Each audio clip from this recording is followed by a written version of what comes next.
Magandang araw po sa ating lahat. Magandang araw po lalong-lalo sa ating Panginoon.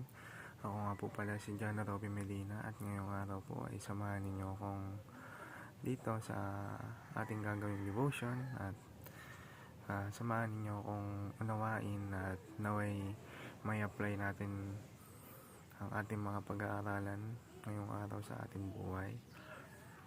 At ngayong araw po, October 20, 2024, araw ng linggo. Ang title po ng ating devotion ay ang Forgiveness, Nurture a Healthy Heart. At ang versikulong ating unawain ngayong araw ay ang Colossians chapter 3 verse 13. Sinasabi rito, "Bear with each other and forgive one another if any of you has a grievance against someone. Forgive as the Lord forgive you." Sa Tagalog naman po, pagtiisan ninyo ang isa't isa at kung ang sino man ay may reklamo laban sa kanino man, magpatawaran kayo sa isa't isa kung paano pinatawad kayo ng Panginoon, ay gayon din naman ang inyong gawin. At mapunta naman po tayo sa ating katuruan ngayong araw. Unang-una, forgiveness is being gracious to imperfection. Kapag nagpapatawad tayo,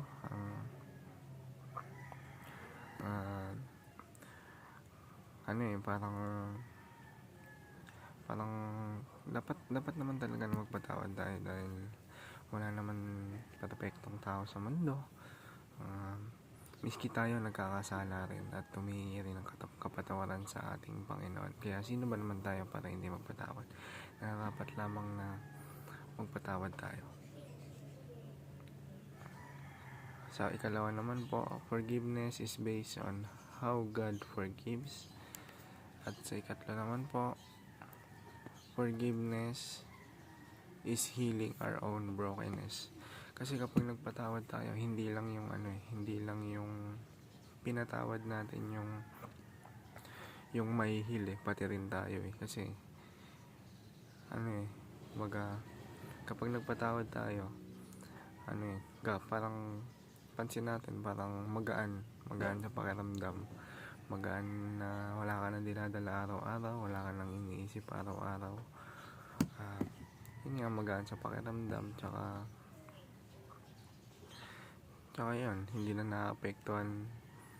Parang halimbawa pag magkasalubong kayo ng taong yun, wala nang ilangan sa inyo, kasi mahirap din kasi yun, yung may kaalitan ka tapos nakakasalubong mo araw-araw, mahirap iiwasan nyo yung isa't isa. Mahirap po yung ganun. At yun naman po para sa ating teaching. Papunta naman tayo sa ating application.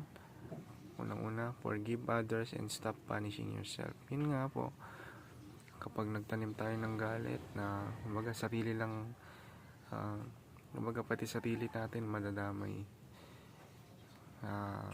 Kasi yun nga, araw-araw nating iniisip na ganon. Pero kapag nagpatawad tayo, gagaan lahat dahil sa tulong ng ating Panginoon, sinurrender na natin sa ating Panginoon. Nakapagpatawad tayo ng ibang tao, ilalala natin kung paano tayo pinatawad ng ating Panginoon.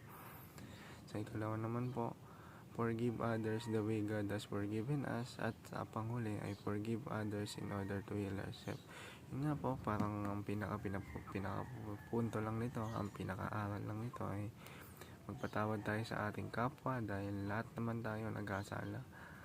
At magpatawad tayo gaya ng pagpapatawad sa atin ng ating Panginoon. Yun lamang po, maraming salamat po na may natutunan po tayo ngayong araw.